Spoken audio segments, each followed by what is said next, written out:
यह वीडियो जरा गौर से सुनिएगा।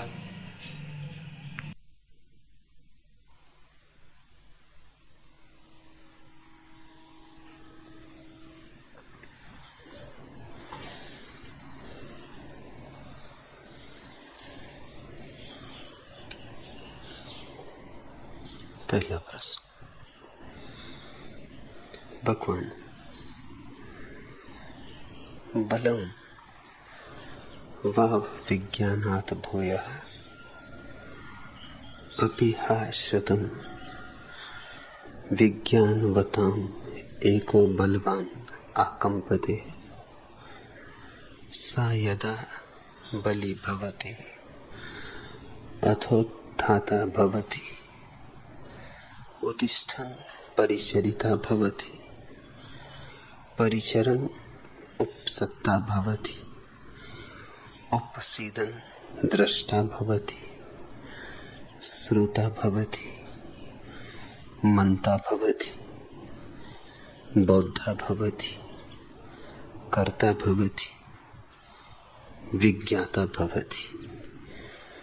विज्ञान से बल श्रेष्ठ है, क्योंकि एक बलवान मनुष्य 100 विद्वानों को डराता है। बलवान होने पर ही मनुष्य उठकर खड़ा होता है। उठने पर वह गुरु की सेवा करता है। सेवा करने से वह गुरु के पास बैठने लायक बनता है।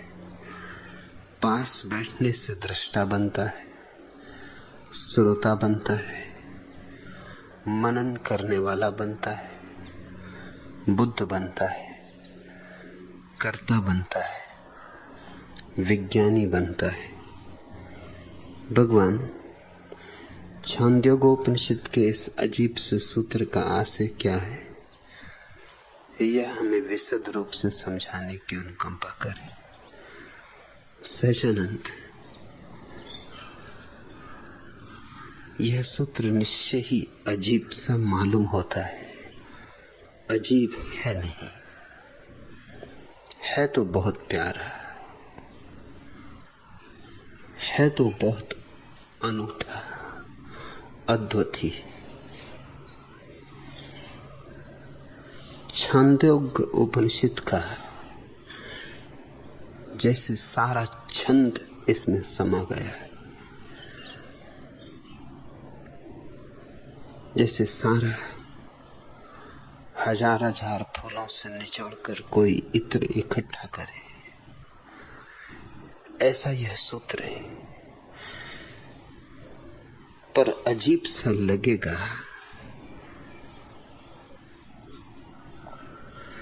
क्योंकि सत्य भाषा में आते आते अजीब सा ही हो जाता है। और हमारे पास कोई सत्य का अनुभव नहीं हो तो शब्द ही हमारे हाथ लगते हैं, और शब्दों में बड़ा खतरा है। शब्द से ज्यादा खतरनाक कोई और चीज नहीं। समझे तो पहुंचे, चूके तो गिरे, खड़क की धार पर चलने जैसा है। तुम्हारी बात में समझा सहजानंद, क्योंकि सूत्र शुरू होता है बलम वा विज्ञानात् भूयः, विज्ञान से बल श्रेष्ठ है, और सूत्र अंत होता है विज्ञाता भवति, विज्ञानी बनता है।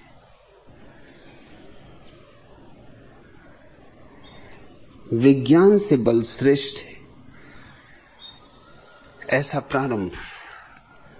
फिर बल की महिमा और चर्चा, और अंततः बल लाता कहां है, विज्ञाता बनाता है।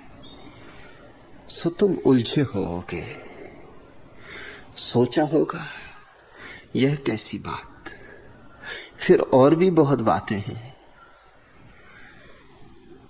जो चिंता पैदा करें, क्योंकि एक बलवान मनुष्य 100 विद्वानों को डराता है।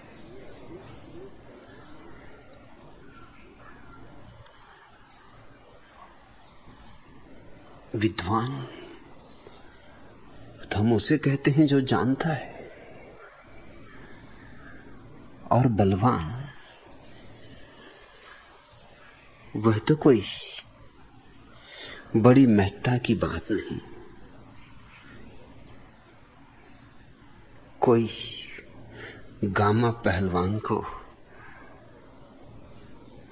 बुद्ध के साथ तुलना करने बैठ जाए तो यूं तो ठीक है कि एक गामा पहलवान 100 बुद्धों को हरा दे, मगर वो हराना ऐसे ही होगा जैसे एक चट्टान गुलाब के फूल को दबा दे। इससे चट्टान कुछ गुलाब का फूल नहीं हो जाती और ना ही गुलाब के फूल पर जीत जाती। फिर बल की महिमा छांदोग्योपनिषद गाता चलता है। बलवान होने पर मनुष्य उठकर खड़ा होता है, उठने पर गुरु की सेवा, सेवा से गुरु के पास बैठने की योग्यता, पास बैठने से दृष्टा बनता। तब एक मोड़ आया। चले थे विज्ञान के विपरीत बल की प्रशंसा में और बात कुछ और होने लगी। दृष्टा बनता, श्रोता बनता, मनन करने वाला बनता, बुद्ध बनता, कर्ता बनता। और तब वर्तुल पूरा होता है कि बलवान विज्ञानी बनता। तो स्वभावतः लगेगा कि बात बेबूझ, तर्क से बेबूझ लगेगी। तर्क कुछ भी सुलझाता नहीं, उलझाता है। तर्क को थोड़ा हटाकर सहानुभूति से इस सूत्र को समझने की कोशिश करो। एक एक शब्द को बहुत ध्यान पूर्वक लेना, क्योंकि बारीक भेद हैं जो ऊपर से दिखाई नहीं पड़ते और इसलिए सदियों सदियों तक भूलें चलती रहती। विज्ञान और विज्ञाता एक सा अर्थ देते मालूम होते, मगर उनमें एक सा अर्थ नहीं है, विपरीत अर्थ है। विज्ञान है बहिरी यात्रा और विज्ञाता होना है अंतर यात्रा। विज्ञान का अर्थ है वस्तु को जानना और विज्ञाता का अर्थ है जानने वाले को जानना। विज्ञान तो पदार्थ का होता है और विज्ञाता होना आत्मबोध है, परमात्मा अनुभव है, सत्य साक्षात है। इसलिए विज्ञान और विज्ञाता शब्द को सबसे पहले स्पष्ट अलग अलग कर लो। एक ही धातु से बनते हैं दोनों, भाषा कोश में एक ही अर्थ दोनों का, इसलिए भूल हो सकती है। लेकिन यह सूत्र जिन्होंने कहा होगा वे कुछ भाषा के जानकार ही नहीं, अनुभव, रसिक्त, उस परम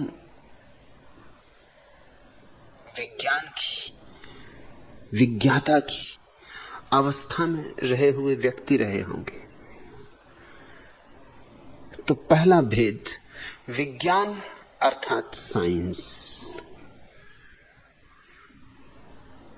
और विज्ञाता अर्थात धर्म। विज्ञान विचार पर निर्भर होता है और विज्ञाता निर्विचार पर।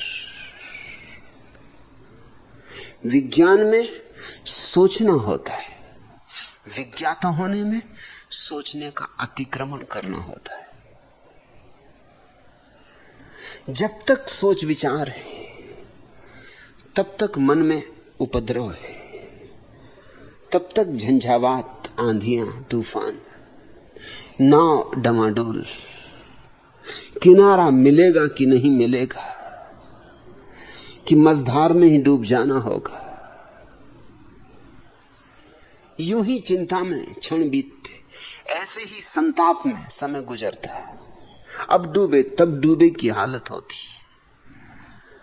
विज्ञाता का अर्थ है किनारा मिल गया। आंधियां समाप्त हुई। आंधियां ही नहीं, अब तो झील पर लहरें भी नहीं उठती। अब तो झील दर्पण बनी, ऐसी शांत, ऐसी मौन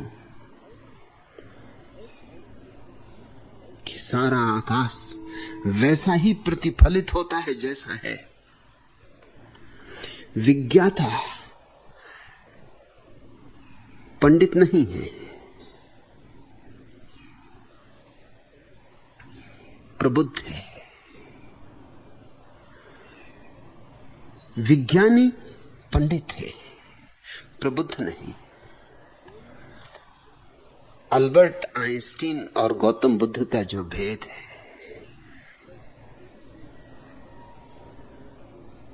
यूं तो अल्बर्ट आइंस्टीन पदार्थ के संबंध में जितना जानता है गौतम बुद्ध नहीं जानते। अगर पदार्थ के ज्ञान के संबंध में ही परीक्षण होना हो तो आइंस्टीन ही जीतेगा। लेकिन अगर स्वयं के बोध के संबंध में कोई तुलना करनी हो तो आइंस्टीन कहीं भी तराजू पर नहीं बैठेगा।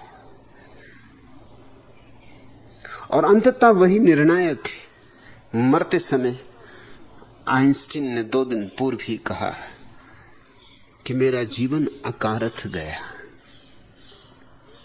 मैं व्यर्थ में उलझा रहा, मैंने उसे नहीं जाना जिसे जानना था।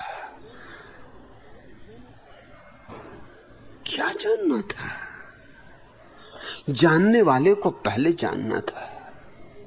अपने को ही न जाना और सब जानते रहे। घर में ही अंधेरा रहा और सारी दुनिया में दिवाली मनाते फिर। घर में ही उत्सव न हुआ और बाहर गुलाल उड़ाई, रंग उड़ाए, सब थोथा हो गया। जब तक भीतर उत्सव न हो तब तक बाहर के वसंत का क्या मूल्य है। और जब तक भीतर के फूल न खिले तब तक आए मधुमास की जाए, सब बराबर है। फूल खिले कि झरे, क्या करोगे? भीतर ही प्रकाश न हो तो सूरज उगे कि डूबे, तुम तो अंधेरे में ही हो। उगता है सूरज तब भी, डूबता है तब भी। अंधेरी रात तो भी अमावस, पूर्णिमा की रात तो भी अमावस। तुम्हारे भीतर तो अमावस ही बनी रहती। और मृत्यु के क्षण में अल्बर्ट आइंस्टीन को यह दिखाई पड़ना शुरू हुआ कि काश मैंने इतनी ही ऊर्जा अपने को जानने में लगाई होती तो आज मृत्यु के पार भी मेरे भीतर कुछ है, शायद उसे पहचान लिया होता। आज मृत्यु का भय न पकड़ता। आज मृत्यु का अतिक्रमण करने की मेरी क्षमता होती। मरते समय एक ही भाव अल्बर्ट आइंस्टीन को था कि अगर फिर कभी जीवन मिले तो उस सारे जीवन को अब धर्म की, रहस्य की खोज में लगा दूंगा। और सबसे बड़ा रहस्यों का रहस्य स्वयं के भीतर है। होगा भी, होना भी चाहिए। जानने वाले को जानने में ही परम रहस्य है। इस भेद को तुम ठीक से समझ लो तो सूत्र साफ होना शुरू हो जाएगा। वलम वाव विज्ञानाद भुआ। ठीक कहता है छंदोग्य उपनिषद का ऋषि, विज्ञान से बल श्रेष्ठ है। विज्ञान पदार्थ की जानकारी, बल किसे कह रहा है? बल से भी तुम किसी पहलवान के बल को मत समझ लेना। बल से भी उपनिषद के ऋषि का अर्थ होता है अंतर ऊर्जा। साधारण आदमी ऐसा है जैसे छेद वाला घड़ा, कितना ही भरो भरता नहीं, भरो और खाली हो जाता है, कुछ रुकता नहीं, कुछ टिकता नहीं।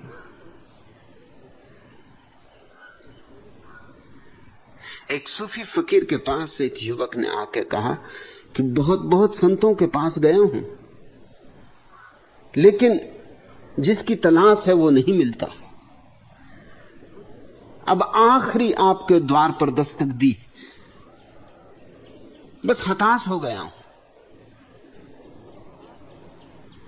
बहुत लोगों ने आपकी तरफ इशारा किया, बड़ी लंबी यात्रा करके, बड़े दूर देश से आता हूं, निराश ना भेज देना, और ये मेरा अंतिम प्रयास है।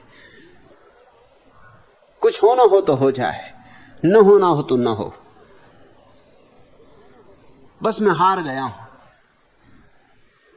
उस फकीर ने कहा, जरूर होगा, क्यों नहीं होगा, लेकिन एक छोटी सी शर्त पूरी करनी पड़ेगी। शर्त बहुत छोटी। उस युवक ने कहा, मैंने बड़ी बड़ी शर्तें पूरी की। किसी ने योग सिखाया, सिर के बल खड़ा किया तो खड़ा रहा। किसी ने मंत्र पढ़वाए तो वर्षों मंत्र दोहराता रहा। किसी ने उपवास करवाए तो उपवास किए, भूखा मरा। जिसने जो कहा वही किया। ऐसी कौन सी शर्त होगी जो मैंने पूरी नहीं की? तुम भी अपनी छोटी शर्त कह दो, जरूर पूरी करूंगा।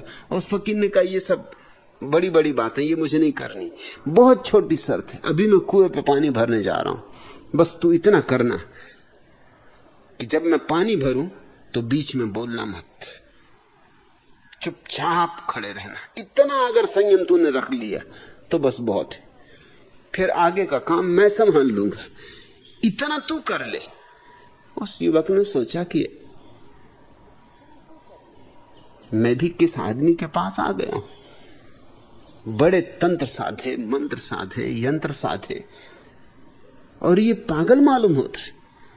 ये कुएं पे पानी भरेगा तो भर मजे से, मेरा क्या बनता बिगड़ता है, मैं क्यों बोलूंगा। लेकिन उसे पता ना था, कुएं पे पानी भरना तो दूर, जब फकीर ने अपनी बाल्टी उठाई और रस्सी उठाई तभी उसके भीतर बड़े झंझावात उठने लगे। लेकिन अपने को संभाला, याद रखा कि उसने कहा कि बोल नहीं मत, मगर न रहा जाए। फिर भी अपने पे संयम रखा। पुराना संयमी था, लंबा अभ्यासी था।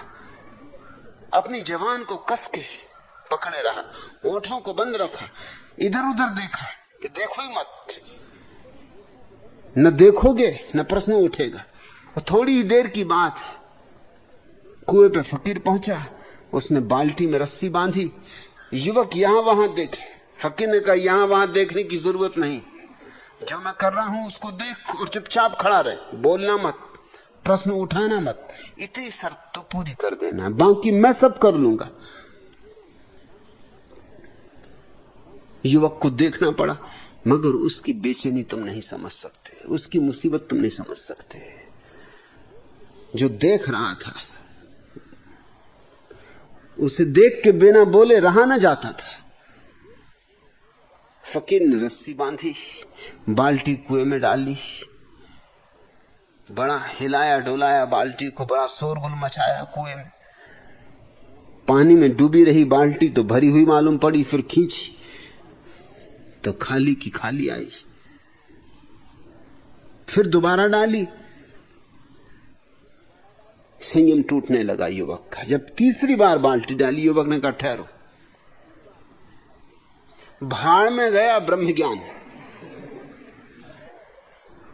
इस बाल्टी में पैंदी ही नहीं है और तुम पानी भरने चले हो। आखिर संयम की भी एक हद होती, कब तक साधू। और ये संयम तो ऐसा है कि जन्म जन्म बीत जाएंगे, पानी भरने वाला नहीं, ये बाल्टी खाली रहने वाली है। और तुमने मुझसे वचन लिया कि जब तक पानी न भर लूं बोलना मत। मैं तो बोलूंगा और तुमसे कह देता हूं कि तुमसे क्या खाक मुझे मिलेगा।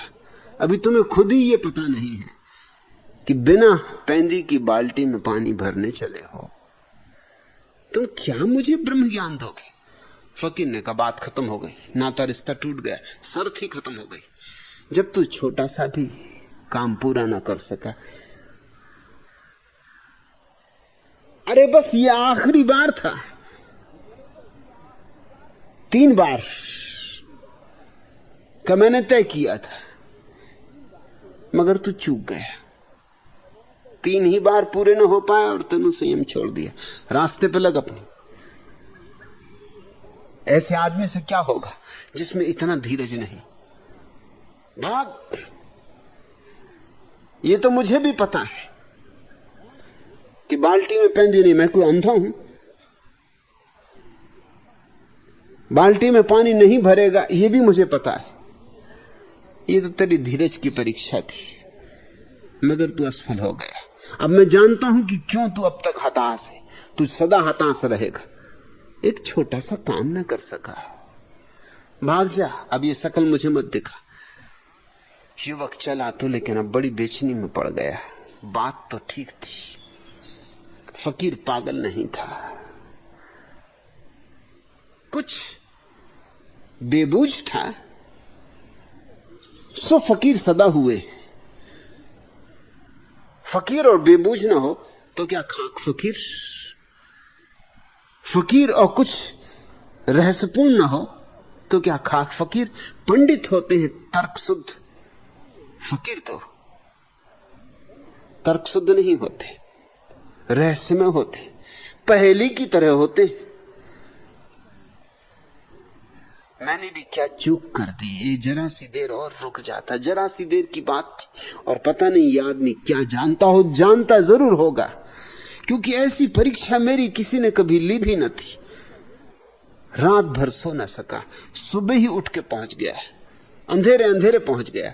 फकीर के द्वार पर सिर पटक के पड़ रहा और कहा कि मैं हटूंगा नहीं यहां से, मुझसे भूल होगी, मुझे क्षमा कर दो, एक अवसर और दो। फकीर ने कहा, क्या भूल हो गई? उसने कहा, यही कि मुझे क्या लेना था। दिखता था मुझे कि बिना पेंदी की बाल्टी में पानी भरेगा नहीं। मुझे बोलना नहीं था, चुप खड़ा रहता। वायदा किया था, पूरा करना था, मैं वायदे से च्युत हुआ। फकीर ने कहा, अगर इतना तुझे दिखाई पड़ गया कि बिना पेंदी की बाल्टी में पानी नहीं भरता, तो मैं तुझसे ये कहना चाहता हूं कि तेरे भीतर भी पेंदी नहीं है, इसलिए ऊर्जा इकट्ठी नहीं होती। ऊर्जा इकट्ठी ना हो तो तू कैसे ब्रह्म को जानेगा? ब्रह्म को जानने के लिए ऊर्जा चाहिए, ऐसी ऊर्जा कि ऊपर से बह उठे। अतिरेक चाहिए। ऊर्जा के अतिरेक को बल कहा है छांदोग्य उपनिषद में। ऐसी ऊर्जा चाहिए कि तुम संभाल ना सको, तुम्हारे ऊपर से बहने लगे। इतनी ही ऊर्जा हो तो ही सत्य को जाना जा सकता है। निर्वीर्य सत्य को नहीं जान सकते। तुमने कभी सुना ना होगा कि कोई नपुंसक और ब्रह्म ज्ञान को उपलब्ध हुआ हो। वीर्यवान, ऊर्जा से भरे हुए लोग। वृक्ष पर फूल कब खिलते? जब वृक्ष के पास इतनी ऊर्जा होती कि अब उमंग में लुटा सकता है, तब फूल खिलते। अगर वृक्ष को ठीक खाद न मिले, ठीक जल न मिले, रोशनी न मिले, फूल ना आएंगे। फूल तो विलास है, वैभव है, ऐश्वर्य है, और इसलिए मुझे ईश्वर शब्द प्यारा है। ईश्वर शब्द ऐश्वर्य से ही बना। ईश्वर को ही वे ही लोग जान पाते हैं जिनके भीतर इतनी ऊर्जा होती कि जैसे वृक्षों की ऊर्जा फूल बन जाती। ऊर्जा जब न्यूनतम होगी तो फूल तो दूर, पत्ते भी मुश्किल से पैदा होंगे। फूल तो बहुत दूर, पत्ते भी कुम्हलाए कुम्हलाए होंगे। ऊर्जा अतिरेक होनी चाहिए। पश्चिम के बहुत बड़े रहस्यवादी कवि विलियम ब्लेक का वचन महत्वपूर्ण, उपनिषद के सूत्रों जैसा है। विलियम ब्लेक आदमी था भी कि उसे कवि नहीं ऋषि ही कहना चाहिए। उसका सूत्र है एनर्जी इज डिलाइट, ऊर्जा ही आनंद है। पते की बात कही, ऊर्जा ही आनंद है। ऊर्जा की कमी ही दुख है। ऊर्जा की दीनता और क्षीणता ही पीड़ा है, नरक है। क्योंकि फूल खिलते नहीं, सुगंध बिखरती नहीं। जैसे दिए में तेल चुक जाए तो बाती बुझ जाए। दिए में तेल चाहिए, बाती चाहिए तो ज्योति जले। और जितना तेल हो उतनी ही प्रगाढ़ता से ज्योति जले। और तुमने एक खूबी की बात देखी, हवा आती, अंधड़ आता, छोटे मोटे दिए बुझ जाते। जंगल में लगी आग और भी धू धू करके जल उठती। छोटे दिए बुझ जाते, हवा का झोंका आया कि गए। लेकिन बड़ी आग और बड़ी हो जाती। तुम्हारे भीतर ऊर्जा हो तो परमात्मा की ऊर्जा भी तुम्हारी ऊर्जा में संयुक्त हो जाती। तुम्हारे जीवन में यूं आग लग जाती जैसे जंगल में आग लगी हो।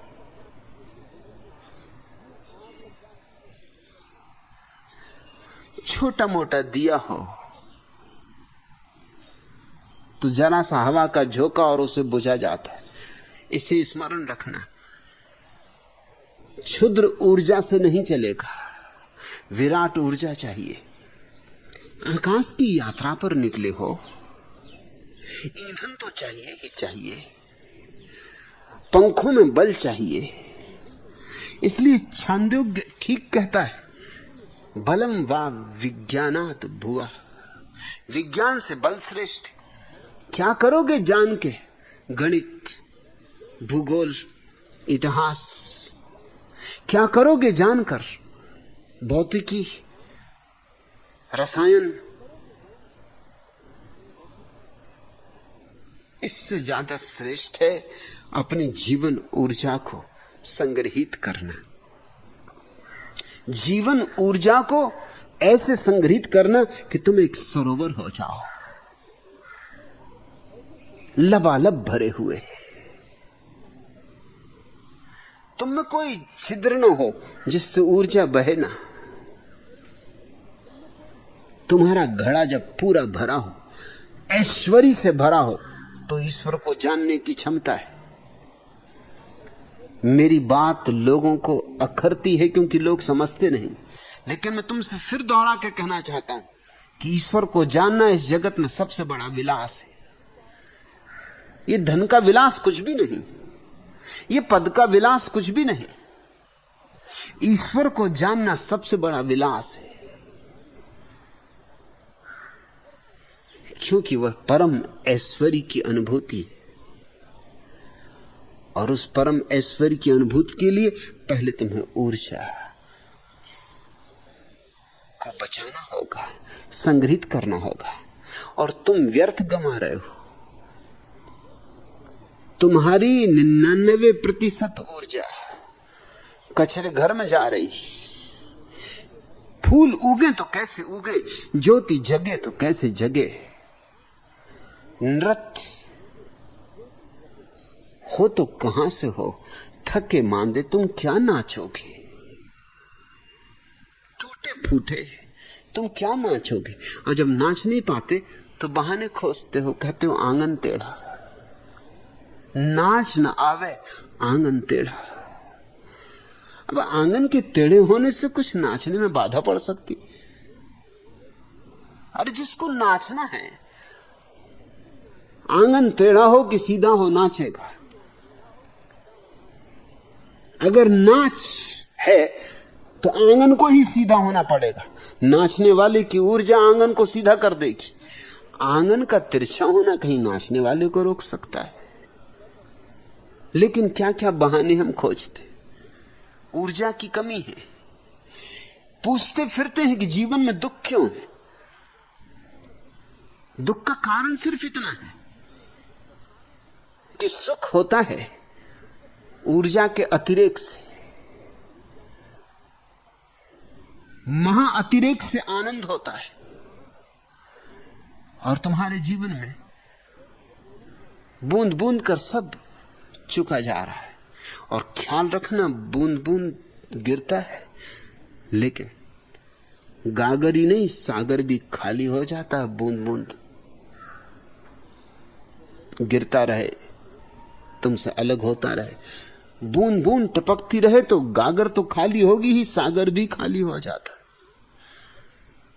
और तुम किस किस तरह से अपनी ऊर्जा को व्यर्थ कर रहे हो। तुम्हारे पास जितनी इंद्रियां हैं उन सब से तुम दो तरह के काम ले सकते हो। एक तो ऊर्जा को भीतर ले जाने का, और दूसरा ऊर्जा को बाहर फेंकने का। यही अंतर्मुखी और बहिर्मुखी का भेद है। बहिर्मुखी मूल है। दरवाजा तो एक ही होता है, उसी दरवाजे पे एक तरफ लिखा होता है प्रवेश, एंट्रेंस। उसी दरवाजे पे दूसरी तरफ लिखा होता है एग्जिट। उसी से तुम भीतर आते, उसी से बाहर जाते। कोई दो दरवाजों की जरूरत नहीं होती।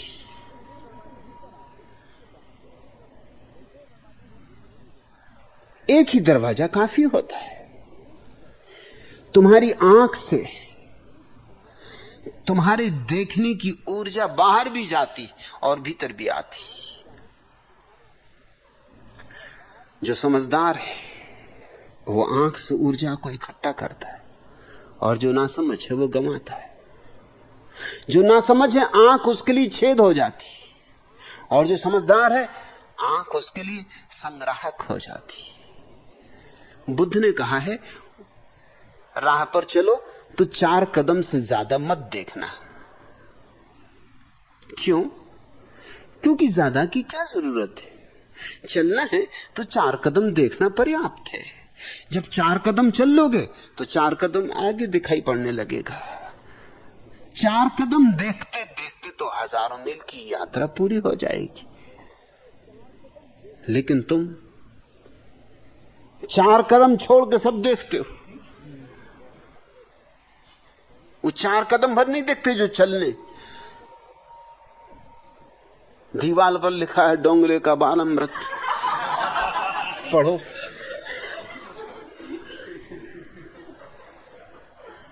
इधर फिल्म का पोस्टर लगा है, पढ़ो। इधर कोई खोंचे वाला खड़ा है,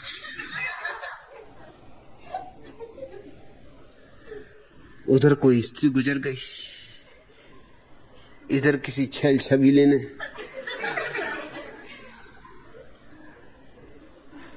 कोई फिल्मी धुन छेड़ दी। क्या क्या हो रहा है चारों तरफ, तुम करो भी क्या। आंखें भागी फिर रही, सब तरफ भटक रही। वैज्ञानिक कहते हैं कि आंख से मनुष्य की 80% ऊर्जा बाहर जाती।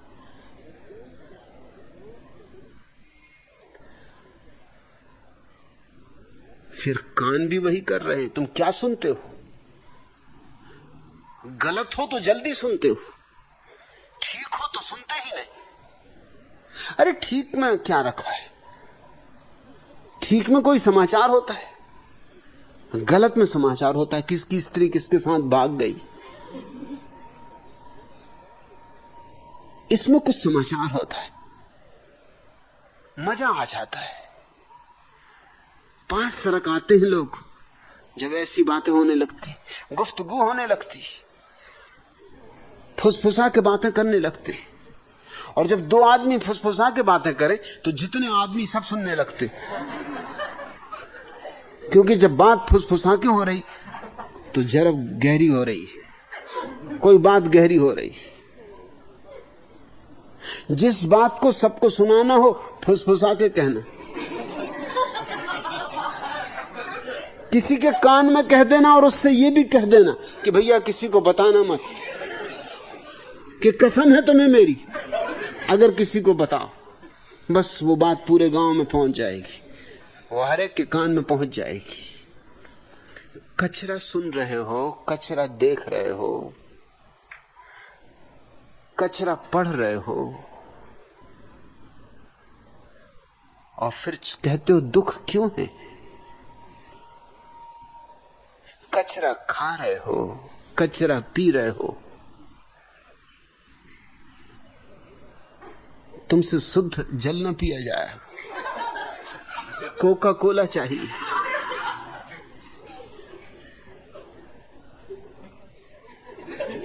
अभी कभी सोचो भी नहीं ये कोका कोला है क्या,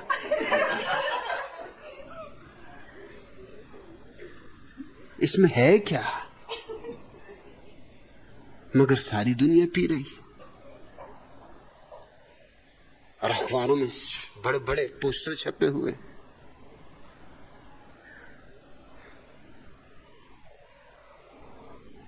अखबार पढ़ रहे हो, लोग कोका कोला पी रहे हैं, लोग अखबार पढ़ रहे हैं, फिल्में देख रहे हैं, रेडियो पे सुन रहे हैं, और सब जगह एक ही चर्चा है कि अगर जिंदगी का मजा लेना तो कोका कोला के बिना नहीं। Live a little heart, sip a Gold Spot, नहीं तो जिंदगी बेकार गई, किसी काम ना आई। लोग क्या खाते हैं, क्या पीते हैं, क्या सुनते हैं, क्या देखते हैं, अगर तुम जरा हिसाब रखो तो तुम्हें साफ दिखाई पड़ेगा तुम क्यों दुखी हो। जो सुनने योग्य हो अगर वही सुना जाए और जो देखने योग्य हो अगर वही देखा जाए तो तुम्हारे जीवन की 90% ऊर्जा तो अपने आप सुरक्षित हो जाएगी, अपने आप। तुम्हारे घर में कोई कचरा डाले तो तुम इंकार करोगे, लेकिन तुम्हारी खोपड़ी में कोई कचरा डाले तुम कहते हो आइए विराजिए पधारिए, बड़ी कृपा की, ऐसे ही आया करते रहिए, कैसी कैसी प्यारी खबरें ले आए हैं, धन्यवाद क्या आप पधारे, कृतकृत्य हो गए, कृतार्थ हुए।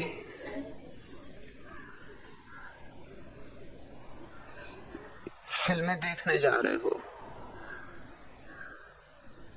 जिनमें सिवाय हंगामे के और कुछ भी नहीं, पैसे भी खर्च करोगे, टिकट खरीदने धक्के मुक्के भी खाओगे, पिटोगे कुटे हुए भी, मगर लोगों ने तय कर रखा है 100 जूते खाएं, तमाशा घुस के देख। और मजा ये है कि जब तुम 100 जूते खा रहे तब तमाशा दूसरे देख रहे हैं, और तमाशा ही क्या है, जब तुम पे जूते पड़ रहे हैं वो तमाशा देख रहे हैं, जब उन पे जूते पड़ रहे हैं तुम तमाशा देख रहे हो, और तमाशा ही क्या है। छांदोग जिस बल की बात कर रहा है वह वही ऊर्जा है जिसको ब्लैक ने कहा अतिरेक ऊर्जा का आनंद है, जिसको बुद्ध ने कहा ऊर्जावान बनो। शक्ति को भीतर सरोवर बनने दो। ये खाली घड़ा शोभा नहीं देता। इस खाली गले को लेकर तुम परमात्मा के द्वार पर भी जाओगे तो क्या मुंह दिखाओगे, कम से कम घड़ा तो भरा हो। इसलिए हमारे देश में पूर्ण कलश स्वागत का प्रतीक बना, भरा हुआ कलश स्वागत का प्रतीक हो गया। लेकिन ये भीतर के भरे कलश की ही सूचना है। वलम वा विज्ञानात् भुवा, विज्ञान से बल श्रेष्ठ है। अपिहा शतम विज्ञान वताम एको बलवान आकंपते, क्योंकि एक बलवान मनुष्य, एक ऊर्जावान व्यक्ति 100 विद्वानों को डराता है। ये कोई पहलवान के लिए नहीं कहा गया है। एक ऊर्जावान व्यक्ति 100 पंडितों को डराता है। विद्वान यानी पंडित, जिन्होंने उधार ज्ञान इकट्ठा कर रखा है। इसलिए तो पंडित सदा ही ज्ञानी के दुश्मन होंगे ही, क्योंकि ज्ञानी उनके धंधे को जड़ से ही काट डालता है। पंडितों का धंधा क्या है? पंडितों का सिक्का चलता है अंधों में, और ज्ञानी लोगों को आंखें देने लगता है। अब जिनका धंधा ही अंधों में चलता हो, वो कैसे बर्दाश्त करे कि कोई लोगों की आंखों की चिकित्सा करने लगे? आंखों की चिकित्सा हो गई तो उनका धंधा कैसे चलेगा? ये झूठे सिक्के कैसे चलेंगे? इसलिए जीसस को पंडितों ने सूली लगाई। वो रबाई थे, यहूदी पंडित थे, जिन्होंने जीसस को सूली लगानी पड़ी, क्योंकि उस एक व्यक्ति ने सारे यहूदियों के पंडितों को कपा दिया। सुकरात को एथेंस के पंडितों ने सूली लगाई, क्योंकि उस एक व्यक्ति ने पूरे एथेंस के सारे तथाकथित होते ज्ञानियों के प्राण संकट में डाल दिए। बुद्ध को तुमने पत्थर मारे, महावीर के कानों में तुमने सींचे ठोके। तुम्हारा पंडित सदा से ही प्रबुद्ध जनों का दुश्मन रहा है, रहेगा, सदा रहेगा, क्योंकि उन दोनों का धंधा साथ चल नहीं सकता। सुकरात को अदालत ने कहा था, अगर तुम सत्य बोलना बंद कर दो, तुम चुप हो जाओ, तो हमें कोई ऐतराज नहीं, तुम जियो, मजे से जियो। लेकिन सुकरात ने कहा कि अगर मैं चुप हो जाऊं तो फिर जी के भी क्या करूंगा? सत्य बोलना ही तो मेरा धंधा है। अब ये धंधा बड़ा खतरनाक, ठीक धंधे शब्द का ही उपयोग किया है सुकरात ने। ये सत्य बोलना ही मेरा धंधा है। अगर सत्य बोलना ही सुकरात का धंधा है, तो जो असत्य पर जी रहे हैं और असत्य पर बहुत जी रहे हैं, वे स्वभावतः सुकरात को जिंदा न रहने देंगे। जब उनके जीवन पर बनाएगी, उनकी आजीविका पे बनाएगी, तो इस आदमी को हटाना ही होगा। ये रास्ते का रोड़ा है, ये खतरनाक है, ये तो लोगों को बिगाड़ रहा है। सुकरात पर जुर्म क्या थे? वही जुर्म जो मुझ पर, वही कि वही जुर्म है सदा, क्योंकि बात वहीं की वहीं। आदमी बदलता नहीं, आदमी सीखता ही नहीं, आदमी हर बार घूम के वहीं आ जाता है। सुकरात पे जो जुर्म थे, पहला जुर्म यह था कि सुकरात ऐसे सत्य बोलता है जो परंपरा के विपरीत है। अब सत्य ने कोई कसम खाई है परंपरा के अनुकूल होने की। परंपरा दो कौड़ी की चीज है। सत्य को क्या पड़ी है कि परंपरा के अनुकूल हो? अगर परंपरा को कुछ पड़ी हो तो सत्य के अनुकूल हो जाए, लेकिन सत्य किसी के अनुकूल नहीं हो सकता। सत्य तो सिर्फ अपने अनुकूल होता है। सत्य का तो अपना छंद होता है, सत्य स्वच्छंद होता है। ये छंदोग्य उपनिषद शब्द बड़ा प्यारा है। जिन्होंने अपने छंद को पा लिया है, उनके वचन इसमें संग्रहित है। सत्य तो स्वतंत्र होता है, उसके अपना ही तंत्र होता है, उस पर किसी और का शासन नहीं। वह अनुशासित नहीं होता किसी से, आत्मानुशासित होता है। तो पहला जुर्म था सुकरात पर कि तुम सत्य बोलते हो जो परंपरा के विपरीत है। सुकरात ने कहा लेकिन सत्य सदा परंपरा के विपरीत रहेगा, इसमें मेरा कसूर नहीं, कसूर परंपरा का है। परंपरा होती सड़ी गली, परंपरा होती अतीत की मुर्दा, परंपरा होती पंडितों के हाथ में, पुरोहितों के हाथ में, और सत्य होता प्रबुद्ध जनों के हाथ में। प्रबुद्ध तो कभी कोई एकांत होता है, पंडितों का तो व्यवसाय है, परंपरागत, वंशानुगत। दूसरा जुर्म था सुकरात पर कि तुम युवकों को बिगाड़ते हो। निश्चित ही सुकरात जैसे व्यक्तियों की बातें युवकों को ही जम सकती, क्योंकि युवकों में ही थोड़ी अभी ऊर्जा होती, थोड़ी शक्ति होती, थोड़ी क्षमता होती, थोड़ा कुछ कर गुजरने का अभी साहस होता है, थोड़ा अभियान, थोड़े अज्ञात की यात्रा अभी उनके लिए पुकारती है, चुनौती देती है। जैसे जैसे आदमी बूढ़ा होने लगता है, शक्ति क्षीण होने लगती है, दीन होने लगता है, मृत्यु करीब आने लगती, तो परंपरा के अनुकूल होने लगता है। अक्सर नास्तिक मरते मरते आस्तिक हो जाते। इससे तुम ये मत समझना कि जीवन के अनुभव ने उन्हें आस्तिक बना दिया। मरते मरते आस्तिक होने लगते हैं क्योंकि मरते मरते पैर डगमगाने लगते। जवानी में नास्तिकता बड़ी सहज है क्योंकि अभी पैरों में बल होता है।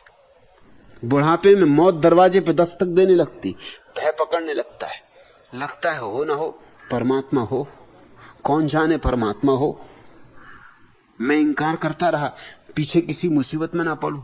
अभी भी कुछ देर नहीं हुई, सुबह का भूला सांझ भी घर आ जाए तो भूला नहीं। अभी भी याद कर लूं, माफी मांग लूं, क्षमा मांग लूं। मरते मरते गंगा स्नान कराऊं, काशी हो आऊं कि काबा हो आऊं, हाजी हो जाऊं, मरते मरते हाजी हो जाऊं। कुछ कर लूं, अगर परमात्मा होगा तो ठीक, न हुआ तो कोई हर्जा नहीं, क्या बिगड़ जाएगा।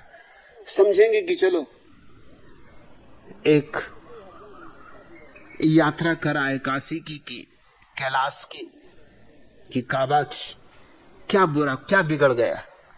थोड़ा भौगोलिक ज्ञान ही बढ़ जाएगा, नए नए देश देखने को मिल जाएंगे, नए नए लोगों से मिलने को हो जाएगा, कुछ हानि तो होने वाली नहीं है। और अगर परमात्मा हुआ तो पास में अपने एक प्रमाण पत्र भी हो जाएगा। मरते मरते आदमी आस्तिक होने लगते। सुकरात जैसे व्यक्तियों से तो युवा व्यक्ति ही आकर्षित होते हैं। हाँ जरूर कुछ वृद्ध लोग भी आकर्षित होते हैं, लेकिन वे वृद्ध वे ही होते हैं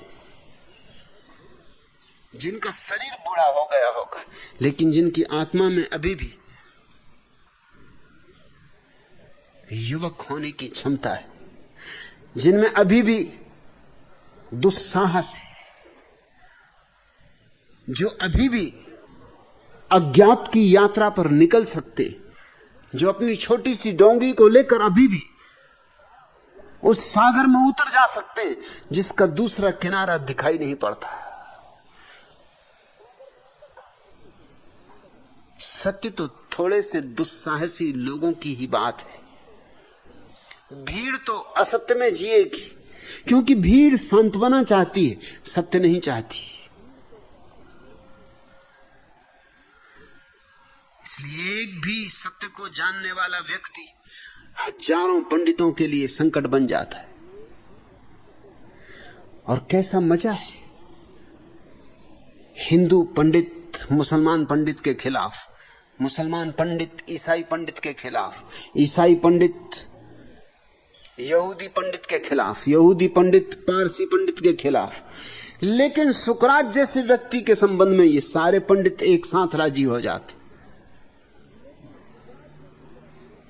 ये राजभरी बात है। मेरा विरोध करने में हिंदू पंडित, मुसलमान पंडित, जैन पंडित, बौद्ध पंडित, सिख पंडित सब राजी। एक बात पे कम से कम राजी, मैं इससे खुश होता हूं कि चलो मेरे द्वारा कम से कम इतना भाईचारा तो बढ़ रहा। चलो मेरे एक मुद्दे पर इनकी दुश्मनी तो मिटी। चलो इतनी बात पर तो कम से कम इन्होंने हाथ बढ़ाए, एक दूसरे की तरफ इकट्ठे हुए। क्या राज है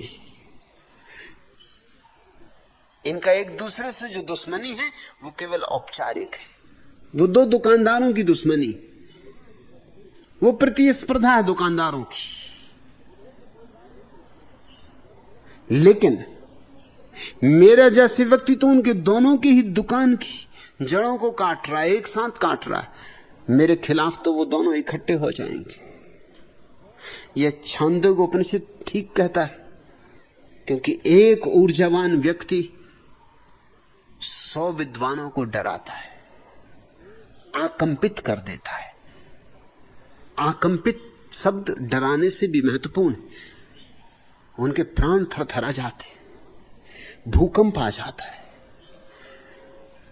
उनका भवन गिरने लगता है। भवन ही उनका क्या है? ताश के पत्तों का है। उनकी नाव डूबने लगती, नाव ही कागज की।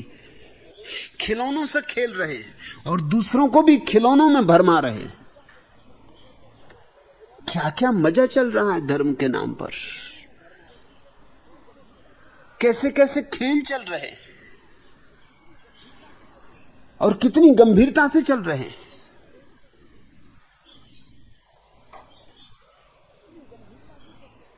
रामलीला होती है, हर साल होती रहती, वही रामलीला, वही देखने वाले लोग हजारों बार देख चुके हैं, हजारों बार देख रहे हैं। एक एक शब्द याद है। और रामलीला में जो अभिनय कर रहे हैं उनको भी शायद भूल जाए, मगर देखने वालों को एक एक शब्द याद है। पक्का पता है कि अब दशरथ जी क्या कहेंगे, कि अब राम जी क्या बोलेंगे, कब सीता मैया पे क्या गुजरेगी, सब पता है। फिर भी देख रहे हैं और जानते हैं भली भांति कि छोकरा जो राम बना है कौन? गांव का ही छोकरा है, मगर उसके पैर पड़ेंगे, फूल मालाएं पहनाएंगे, शोभा यात्रा निकलेगी, रामचंद्र जी की बारात निकलेगी और फूल मालाएं चढ़ाई जाएंगी और पैर छुए जाएंगे और पैर धो धो के लोग पानी पिएंगे। और सबको मालूम ये छोकरा कौन? यही गांव का लफंगा है, ये इनकी छोकरियों को सताता है। मगर इस समय वो बातें छेड़ने की जरूरत नहीं। अभी मुकुट बांधे हुए राम बना बैठा है। अभी बात और है, क्या अभिनय में पड़े हो, क्या खेल खेल रहे हो? बच्चों जैसे काम, जैसे बच्चे गुड्डा गुड्डी का विवाह करते, ऐसे तुम राम और सीता के विवाह करवा रहे हो। मंदिरों में क्या हो रहा है? कृष्ण जी को झूला झुलाया जा रहा है। अब बेचारे कृष्ण जी कुछ कर भी नहीं सकते अगर उनको ना भी झूलना हो। जैसे मुझे झूलना पसंद नहीं, बिल्कुल पसंद नहीं। मुझे बचपन से झूले से नफरत है। अब पता नहीं कृष्ण जी को पसंद था कि नहीं।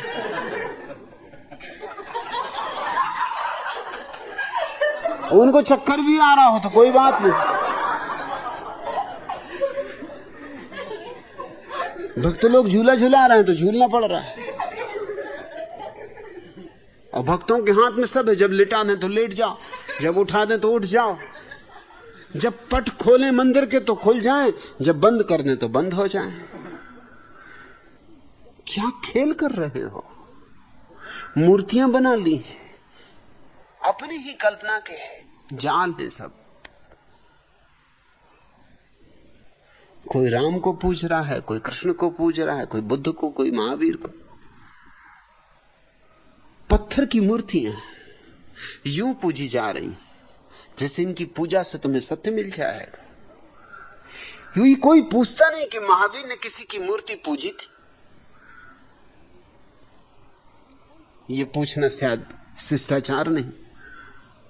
जैनियों की एक सभा में मैंने एक बार पूछ दिया, वो बहुत नाराज हो गए। मैंने उनसे पूछा कि तुम महावीर की मूर्ति पूजते हो, तुम कम से कम ये तो पता लगाओ कि महावीर ने कभी किसी की मूर्ति पूजी थी?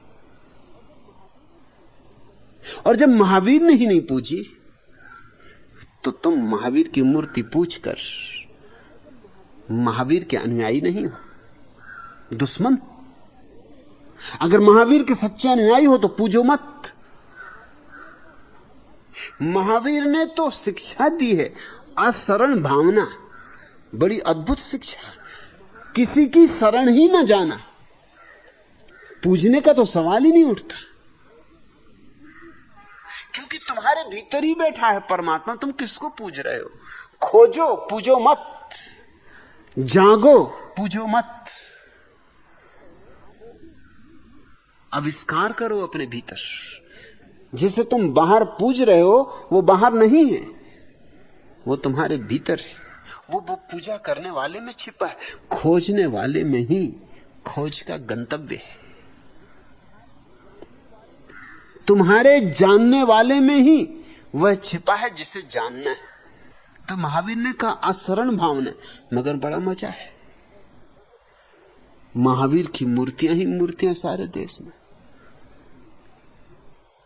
बुद्ध ने कहा कि मुझ पे मत अटक जाना, मुझसे इशारे ले लो, चलना तो तुम्हें होगा। बुद्ध तो केवल इशारे करते,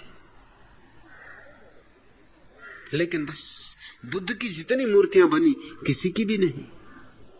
इतनी मूर्तियां बनी कि अरबी में, उर्दू में मूर्ति शब्द के लिए जो पर्यायवाची शब्द है वो बुद्ध का ही अपभ्रंश है।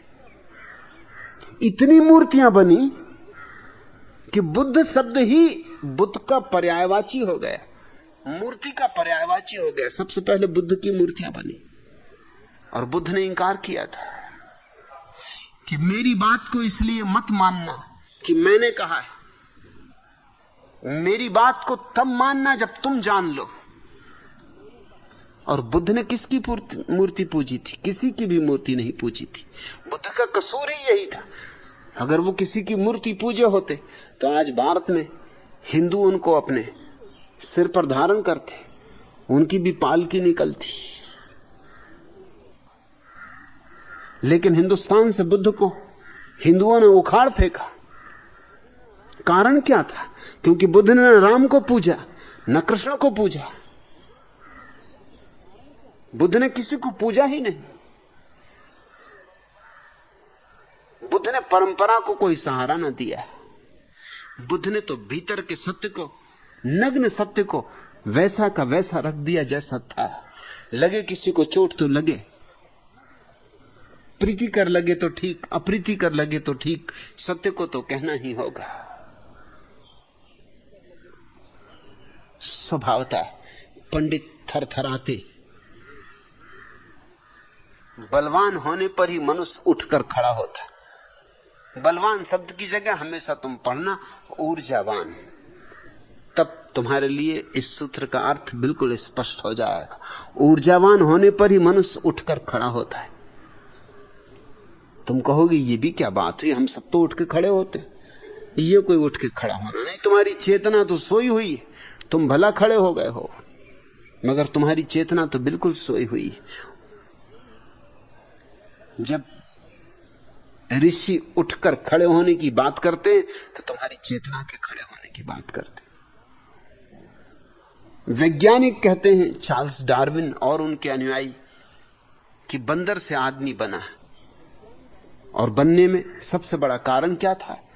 सबसे बड़ा राज क्या था?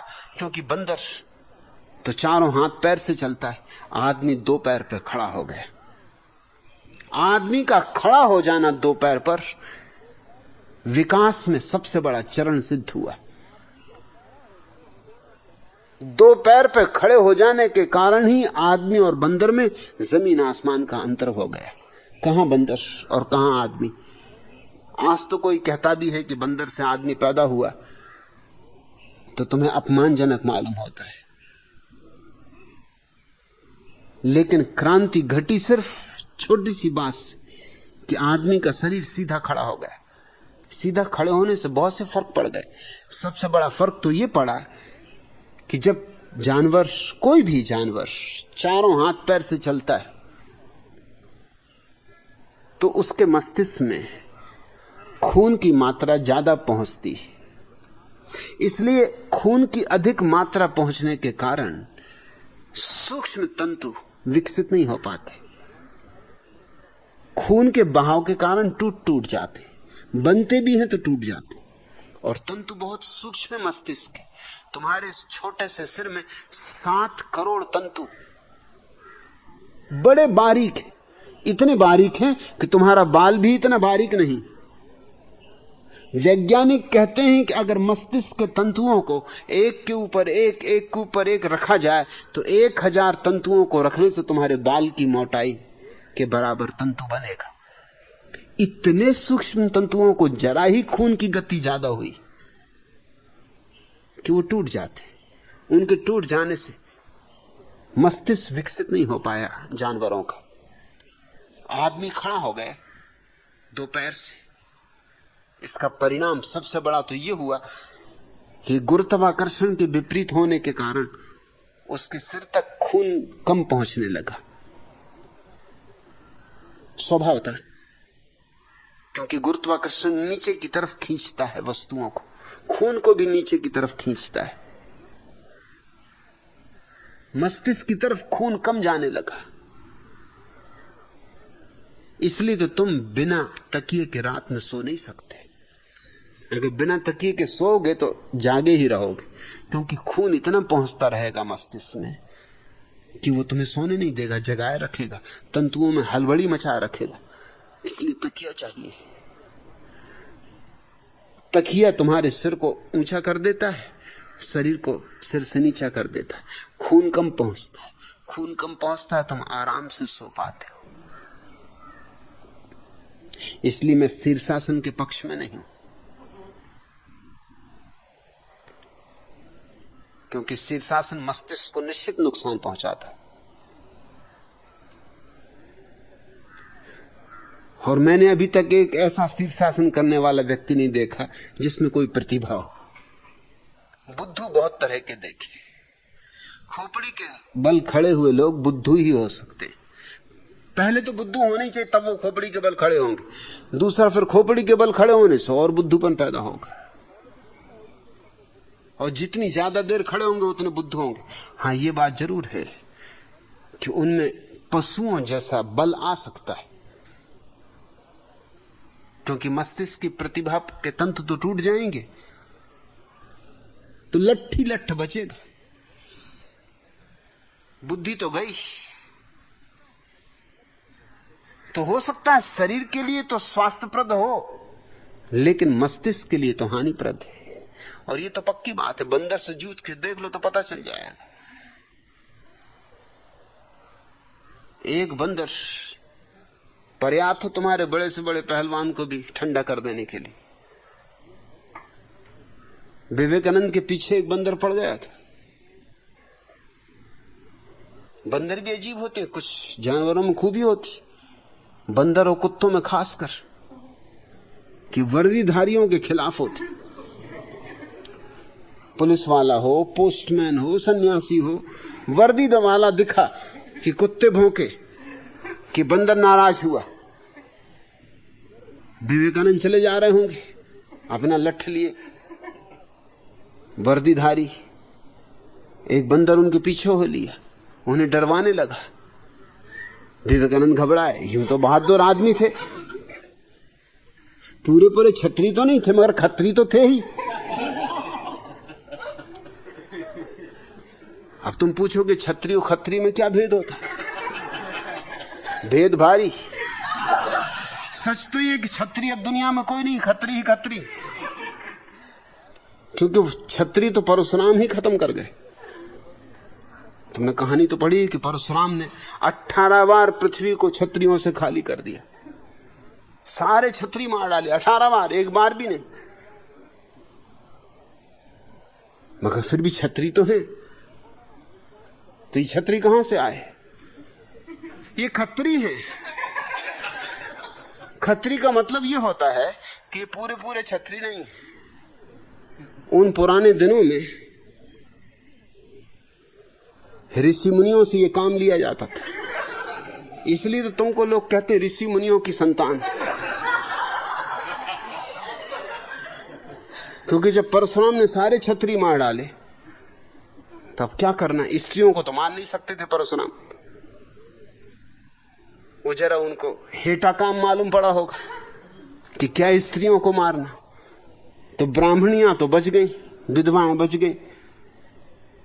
उस समय का ये नियम था कि अगर कोई विधवा या कोई भी स्त्री जिसको बच्चे पैदा ना होते हो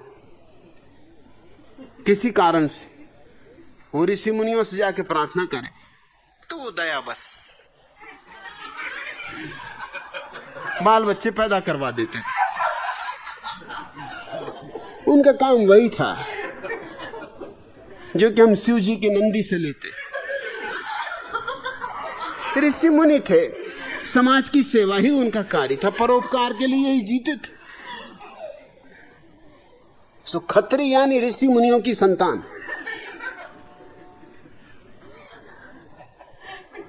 विवेकानंद खत्री थे, पक्के खत्री थे।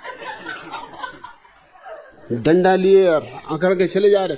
वो डंडा और अकड़ आदमियों को प्रभावित करे भला, बंदरों को नाराज कर देती। एक बंदर पीछे हो लिया, वो डरवाने लगा। विवेकानंद को घबराहट लगी। एकांत था, यूं तो ब्रह्मज्ञानी थे कि सब संसार माया, मगर ये बंदर बहुत मन में दोहराया, ब्रह्म सत्य, जगन माया, मगर ये बंदर वो एकदम पीछे ही पड़ा हुआ था। वो करीब ही आता जा रहा था। सो वो भागने लगे। वहां कोई था भी नहीं देखने वाला। भागे तो बंदर को और मजा आ गया। तो बंदर भी भागने लगा। दो चार बंदर और झाड़ों से उतर आए। उन्होंने कहा अरे तमाशा जब हो रहा हो तो। विवेकानंद के तो छक्के छूट गए। रास्ता लंबा, पहाड़ी का रास्ता, हिमालय की यात्रा पर गए थे। ये नहीं सोचा था कि ये झंझट होगी। गए थे ब्रह्म दर्शन को और ये मिल गए बंदर। एकदम से ख्याल आया कि ऐसे भागने में तो झंझट है और बंदर उतरते आ रहे हैं झाड़ों से।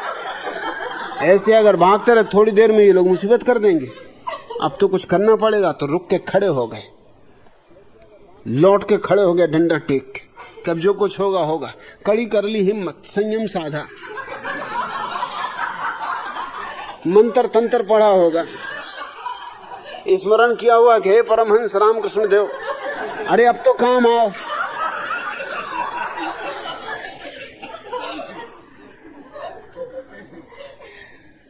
ये दुष्ट बंदर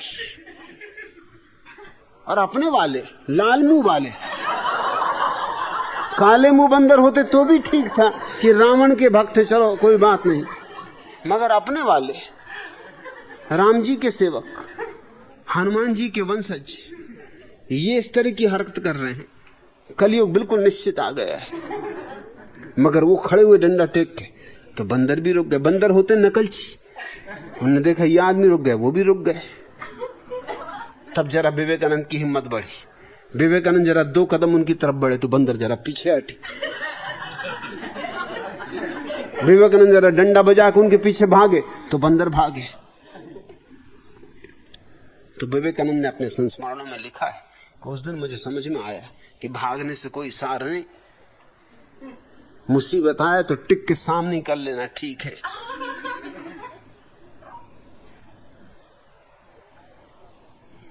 मुसीबत की चुनौती स्वीकार कर लेना ठीक है।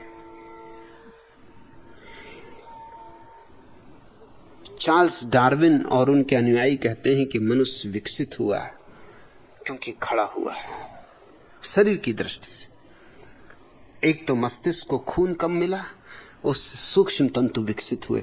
दूसरा उसके 2 हाथ मुक्त हो गए चलने के काम से। उन्हीं 2 हाथों से सारी संस्कृति विकसित हुई। फिर आदमी को 2 हाथ मुक्त हो गए तो कुछ भी करने की सुविधा हो गई। चित्र बनाए, मूर्ति बनाए, मकान बनाए,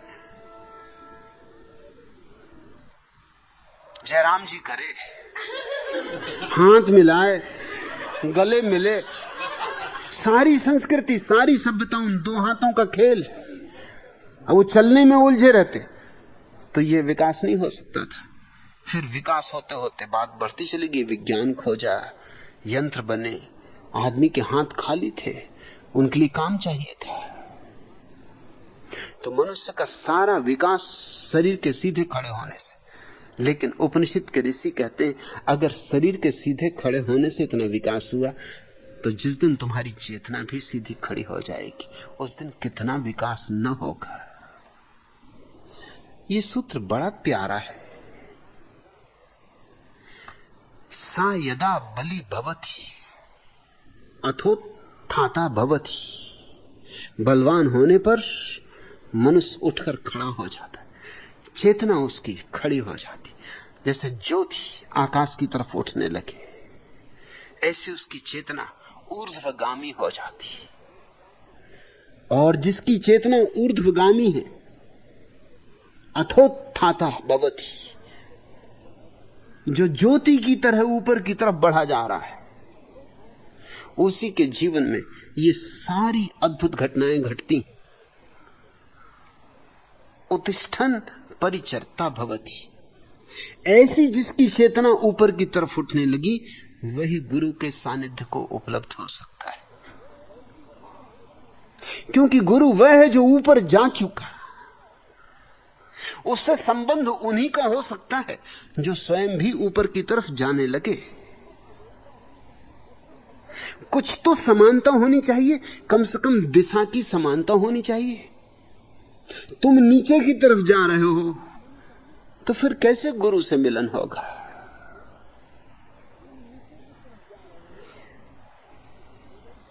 उठने पर वह गुरु की सेवा करता है। ये सेवा शब्द तुम्हें किसी भ्रांति में न डाल दे, ये जरा ख्याल रखना।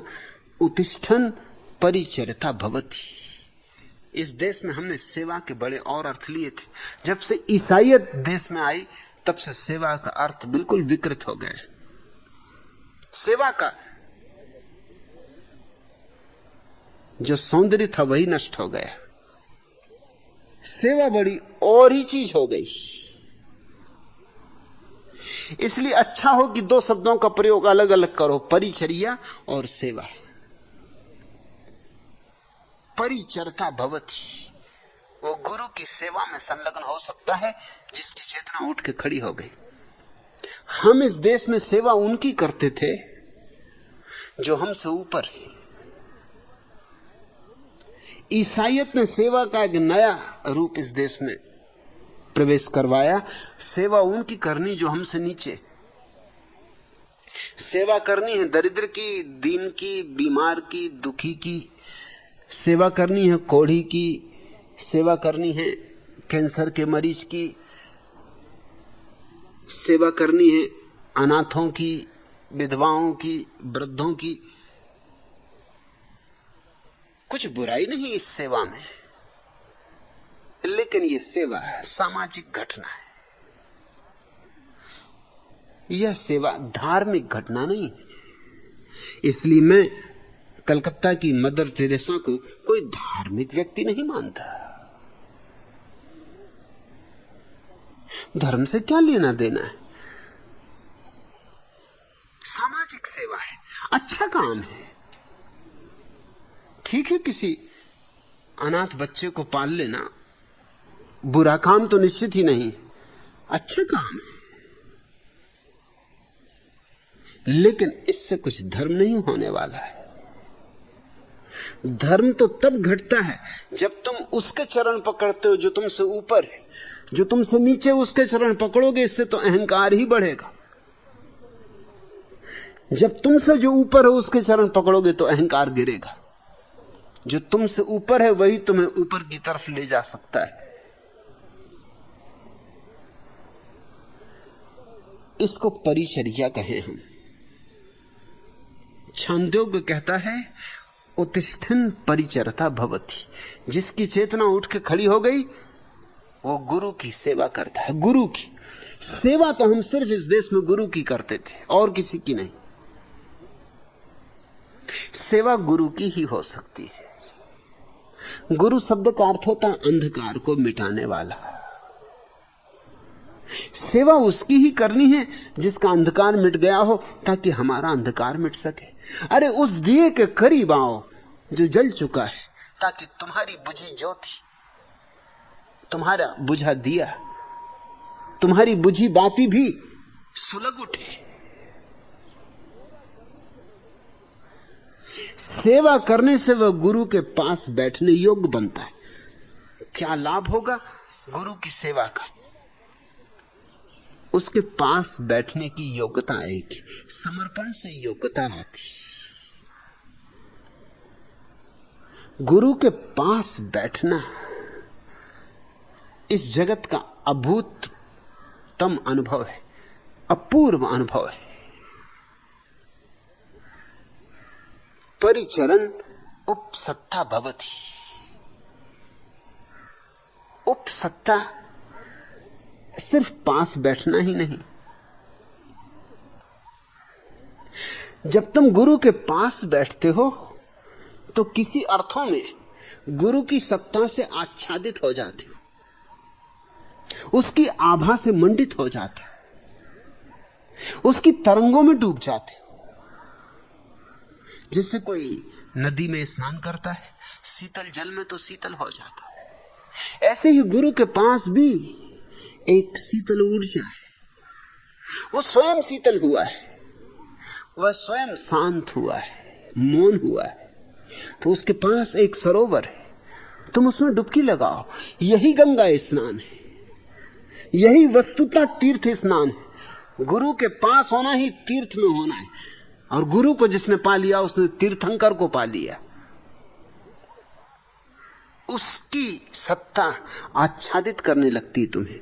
जैसे कि तुम निकलोगे, रात रानी के फूल खिले हो, उनके पास से सिर्फ पास से गुजर जाओगे या थोड़ी देर खड़े हो जाओगे तो तुम चकित होगे। दूर भी निकल आए फिर भी तुम्हारे वस्त्रों के साथ लिपटी हुई रात रानी की गंध चली आई। घर भी पहुंच गए लेकिन गंध की कोई स्मृति तुमको अब भी आच्छादित किए हुए, अब भी तुम्हारे नासापुटों को भरे हुए। ऐसे गुरु के पास जो बैठेगा वो गुरु की सत्ता से आच्छादित होता है। उपसीदन दृष्टा भवति। और पास बैठने से दृष्टा बनता है। उपसीदन शब्द से ही उपनिषद बना है। उपसीदन यानी पास बैठना। यह जान के तुम हैरान होगे कि उपसीदन शब्द से उपनिषद निर्मित हुआ। उपनिषद का अर्थ है गुरु के पास बैठकर जो पाया, पास बैठ बैठ के जो मिला। कभी बोलने से मिला, कभी न बोलने से मिला, कभी गुरु को देखने से मिला, कभी गुरु के पास आंख बंद करने से मिला, कभी गुरु के उठने से मिला, चलने से मिला। कहना कठिन है मगर गुरु के पास होने पर अनेक अनेक रूपों में मिलता है। अनेक अनेक तरह से संग बैठता है, संगीत बैठता है, तार छिड़ने लगते हैं वीणा के। कुछ शब्द इसी के जैसे जैसे उपासना। उपासना का भी वही अर्थ होता है, पास बैठना, उपासन। तुम अगर सोचते हो कि तुम जाके मंदिर में और परमात्मा की उपासना कर रहे हो तो तुम गलती में हो। जब तक तुम जीवित गुरु के पास न बैठोगे उपासना का अर्थ ही न जानोगे। वहां तो पत्थर की मूर्ति है, उसके पास बैठ बैठ के तुम भी पत्थर हो जाओगे। पत्थर हो ही गए हो। इस देश में जितने पाषाण शायद कहीं और ना होंगे, क्योंकि पत्थरों के पास बैठ के और होगा क्या? तुम भी पत्थर जैसे ही कठोर हो जाओगे। तुम्हारे भीतर से भी करुणा खो जाएगी, प्रेम खो जाएगा, रस सूख जाएगा। जरा सोच समझ के बैठना, किसके पास बैठते हो, क्योंकि जिसके पास बैठोगे वैसे ही हो जाओगे। सदा अपने से ऊपर को खोजना, और ख्याल रहे मन चाहता है सदा अपने से नीचे को खोजना, क्योंकि जब तुम अपने से नीचे आदमी के पास बैठते हो तो तुम्हारे अहंकार को तृप्ति मिलती कि आहा मैं कितना बड़ा। इसलिए राजनेता चमचों से घिरे रहते हैं। चमचों का अर्थ है जिनके पास बैठ के उनको लगता है कि मैं कितना महान। छोटे छोटे आदमी कीड़े मकोड़ों की तरह उनके आसपास घूम रहे हैं, खुशामद कर रहे हैं, तो उनको रस आता है। अहंकार की इच्छा यही होती कि सदा अपने से छोटे को खोजो, क्योंकि छोटे के सामने तुलना में तुम बड़े मालूम होते हो। और गुरु के पास बैठना यूं है जैसे ऊंट पहली दफा हिमालय के पास आए। इसलिए अक्सर ऊंट पहाड़ों के पास नहीं पाए जाते, मरुस्थलों में पाए जाते। उनने भी खूब चुना है। मरुस्थलों में रहते हैं तो वहां पहाड़ मालूम होते स्वभावता। मरुस्थल में ऊंट ही सबसे ऊंची चीज, उससे ऊंचा और क्या। जब ऊंट पहाड़ के पास आता तब उसको बेचैनी होती, अड़चन होती। पहले तो वो कहता पहाड़ मार कुछ नहीं, सब कल्पना, सब झूठ है। पहले तो इंकार करता है, खंडन करता है, विरोध करता है, क्योंकि उसके अहंकार को चोट लग रही है। गुरु के पास आके भी अड़चन खड़ी होती, आके भी लोग चूक जाते। एक सज्जन ने मुझे लिखा है कि मैं आपको अपने मित्र की तरह मानने को राजी हूं, बड़ी कृपा, मुझे कोई अड़चन नहीं, यह भी मेरा सौभाग्य। मैं तो इसको भी सौभाग्य मानता हूं कि जब कोई मुझे अपना शत्रु भी मान लेता है, ये भी क्या कम, कुछ तो माना, उपेक्षा तो न की। चलो बड़ी कृपा कि मित्र की तरह मुझे मानने को तैयार, लेकिन चूक जाओगे, मुझे कुछ हर्ज न होगा, मगर तुम्हें हर्ज हो जाएगा, उपासना ना हो पाएगी। और मित्र ही मानना है तो कहीं भी मिल जाएंगे मित्र, इतने दूर आने की क्या जरूरत। मित्रों की कोई कमी, यार दोस्तों की कोई कमी। एक खोजो हजार मिलते, मत खोजो तो तुम्हें खोजते हुए चले आते। इतने दूर वो सज्जन कलकत्ता से यहां आए, बड़ा कष्ट किया। कलकत्ते में कोई मित्रों की कमी,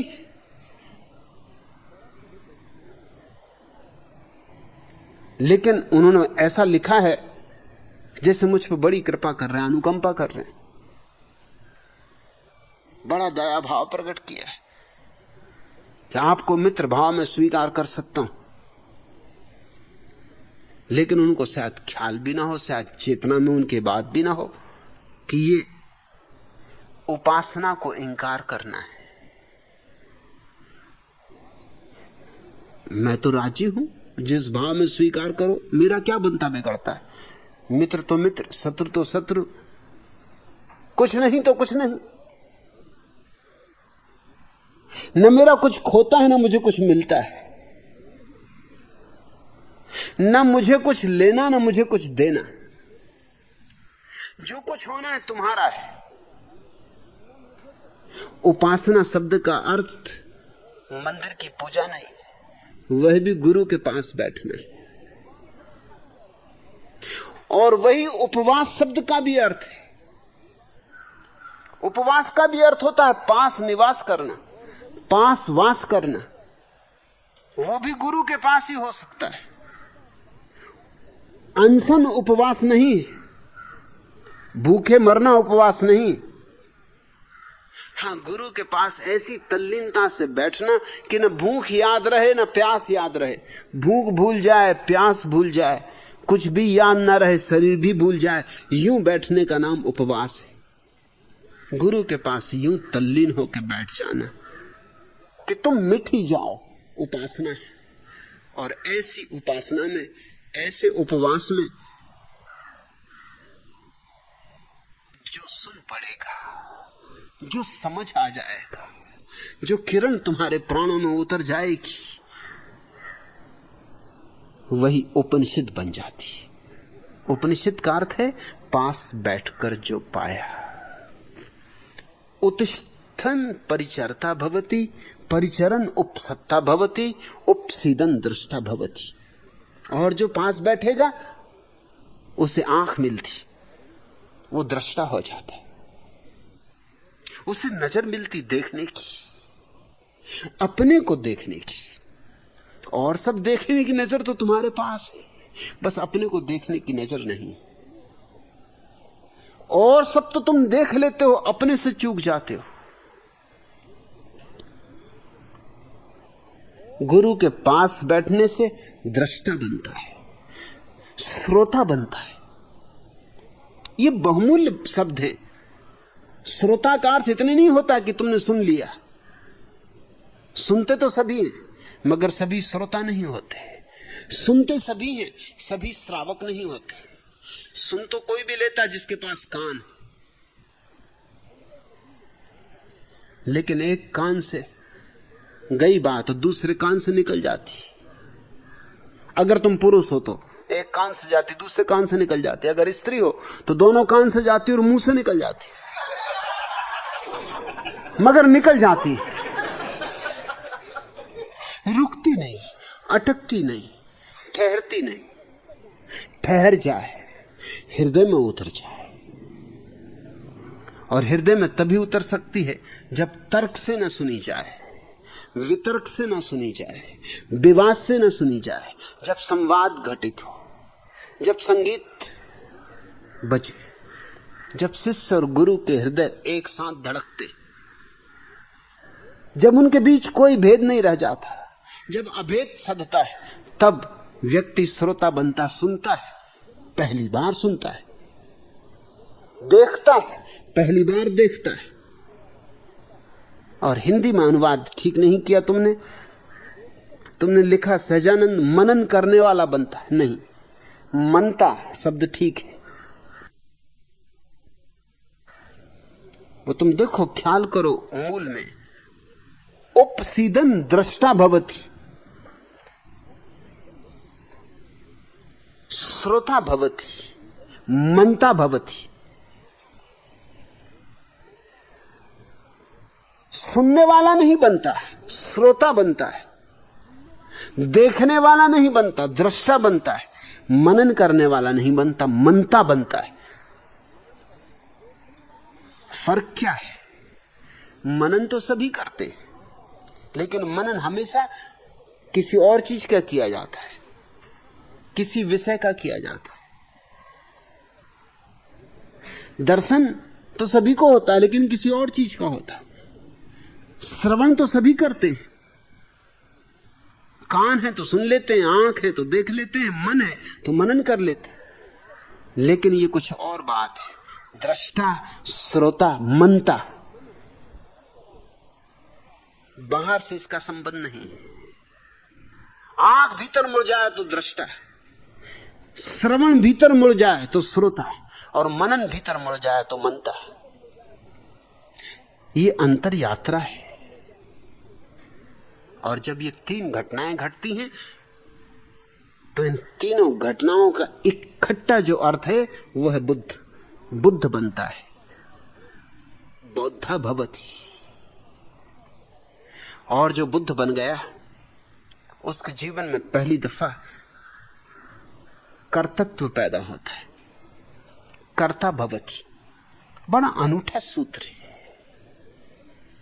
पूरा विज्ञान आ गया जीवन क्रांति का। जीवन रूपांतरण की सारी सीढ़ियां आ गई। और बड़े क्रम से आई, बड़ी व्यवस्था से आई। तुम भी कर्म करते हो लेकिन तुम करता नहीं हो। तुम्हारा कर्म असल में कर्म नहीं कहना चाहिए, उपकर्म कहना चाहिए। एक्शन नहीं, रिएक्शन। किसी ने गाली दी तो तुमने गाली दी, इसको कर्म नहीं कहना चाहिए, ये प्रतिकर्म है। न वो गाली देता न तुम गाली देते। उसने गाली दी तो उसकी प्रतिक्रिया हुई तुम्हारे भीतर, तुमने भी गाली दी। और उसने प्रशंसा की, तुम्हारे भीतर प्रतिक्रिया हुई, तुमने भी प्रशंसा की। मालिक वो है, उसने चाबी चलाई, उसने बटन दबाई, तुम्हारा पंखा चलने लगा। उसने बटन दबाई, तुम्हारा पंखा बंद हो गया। तुम मालिक नहीं हो, इसलिए तुम करता नहीं हो। हां, क्रिया हो रही है, मगर क्रिया तो बिजली के पंखे से भी होती। तुम बिजली के पंखे को करता नहीं कह सकते। तुम बटन दबाओ, बिजली का पंखा कहे कि आज नहीं।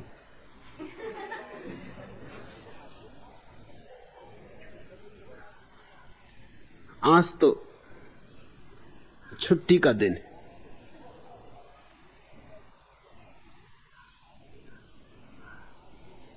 कि आज तो जवाहरलाल का जन्मदिन है, झूला झूले जवाहरलाल। आज हम काम धाम ना करेंगे। नहीं, तुम बटन दबाते हो, पंखे को चलना ही पड़ता है। कोई तुम्हें गाली दे और तुम कहो कि आज नहीं भाई, आज छुट्टी पर, कल आना, तो कुछ मालकियत पता चलेगी। उसने गाली दी, तुम भनभना गए, भूल ही गए छुट्टी मुट्ठी, उठा लिया डंडा, याद ही ना रही कि आज छुट्टी का दिन है, कि आज विश्राम करने की तय की थी, कि आज सोचा था अनहद में विश्राम करेंगे, और ये उपद्रवी आ गया। तुम करता नहीं हो, प्रतिकर्ता। बुद्ध को किसी ने गाली दी, बुद्ध ने सुना और कहा कि अगर बात पूरी हो गई हो तो मैं जाऊं, क्योंकि मुझे दूसरे गांव पहुंचना, लोग प्रतीक्षा करते होंगे। गाली देने वालों ने कहा कि हमने गालियां दी हैं, ये कोई बात नहीं। बुद्ध ने कहा तुम्हारी तरफ से गालियां होंगी, मेरी तरफ से तो बात ही है। तुमने कही, मैंने सुनी, लेकिन मुझे इसमें कुछ रस नहीं। लोगों ने कहा ये क्या बात कह रहे हैं आप, हमने ऐसी कठोर गालियां दी, आपको कोई रस नहीं। बुद्ध ने कहा अगर रस का मजा लेना था तो 10 साल पहले आना था, तब मेरी तलवार खिंच जाती, तब तुम्हारी गर्दन जमीन पर पड़ी होती, तब यहां लहू बह जाता। मगर बड़ी देर करके तुम आए। अब मैं अपना मालिक हूं, अब तुम्हारी गाली देने से मैं परिचालित नहीं होता। अभी पिछले ही गांव में कुछ लोग मिठाइयां लेके आए थे और मैंने उनसे कहा मेरा पेट भरा है। मैं तुमसे पूछता हूं उन्होंने मिठाइयों का क्या किया होगा।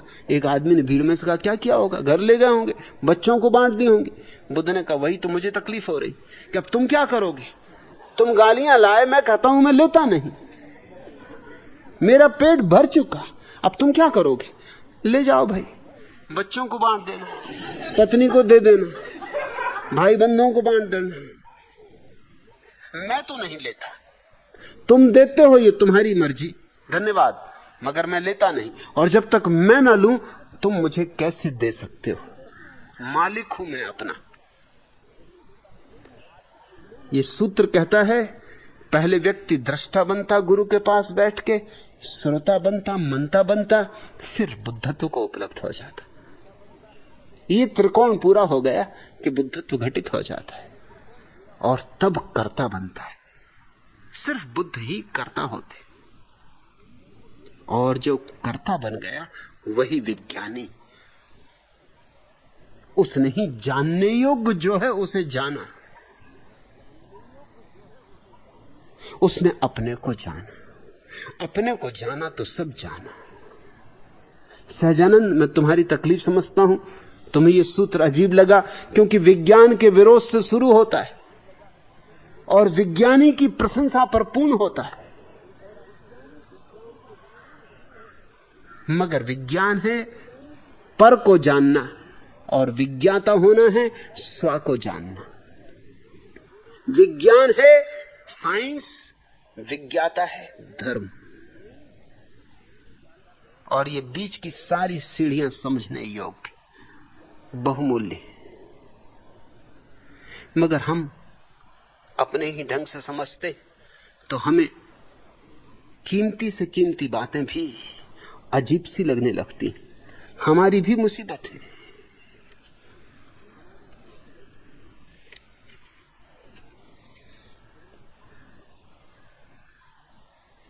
सेठ चंदूलाल ने अपने मित्र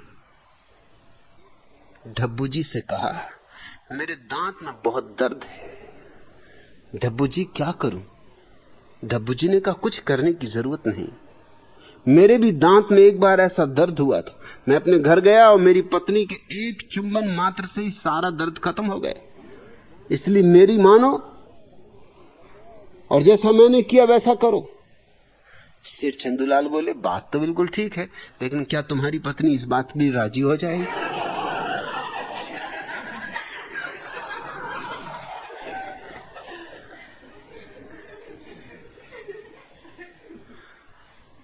मुल्ला नसरुद्दीन का बेटा फजलू कह रहा था, पापा मैं पढ़ी लिखी, बुद्धिमान, कुशल, सुशील और सुंदर लड़की से शादी करूंगा। नसरुद्दीन ने कहा, मतलब फजलू 5 लड़कियों से एक साथ शादी करना चाहते हो?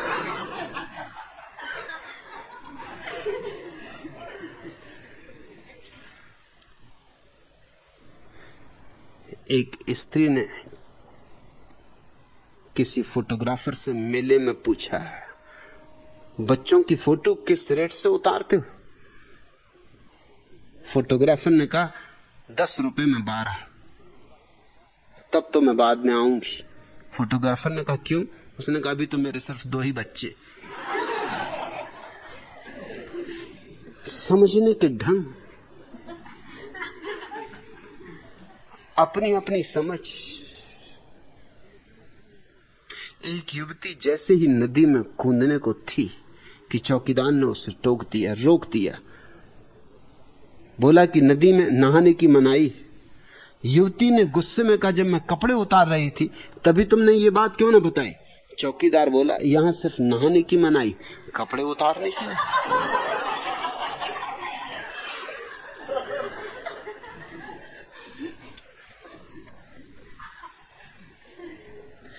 एक डाक खाने के पोस्टमास्टर छुट्टी लेकर अपने घर आराम कर रहे थे। बाहर से पोस्टमैन ने आवाज दी, बाबूजी रजिस्ट्री ले लो। पोस्टमास्टर साहब कमरे के अंदर से ही आंखें मूंदे चिल्लाकर बोले, अरे कम वक्त, आज तो मुझे चैन से रहने दे, मैं छुट्टी पर हूं। वो बेचारे अपने दफ्तर में ही अपने को समझ रहे हैं। समझ तुम्हारा पीछा नहीं छोड़ती, वो हमेशा खड़ी है वहां और प्रत्येक चीज की व्याख्या करती रहती है। एक अत्यंत सुंदर युवती ने एक नौजवान भिखारी को पेट भर खाना खिलाकर कहा, और कुछ? भिखारी ने कहा, जीसस का वचन याद करो, मनुष्य केवल रोटी के लिए ही नहीं जीना चाहता।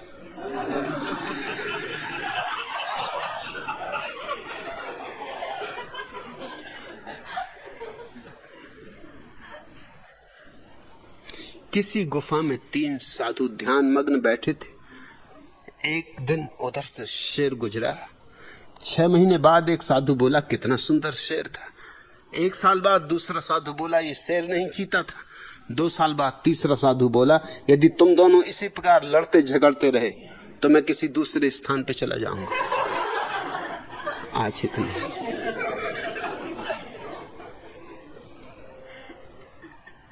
अगर यह वीडियो आपको अच्छी लग रही हो तो वीडियो को लाइक और चैनल को सब्सक्राइब करें।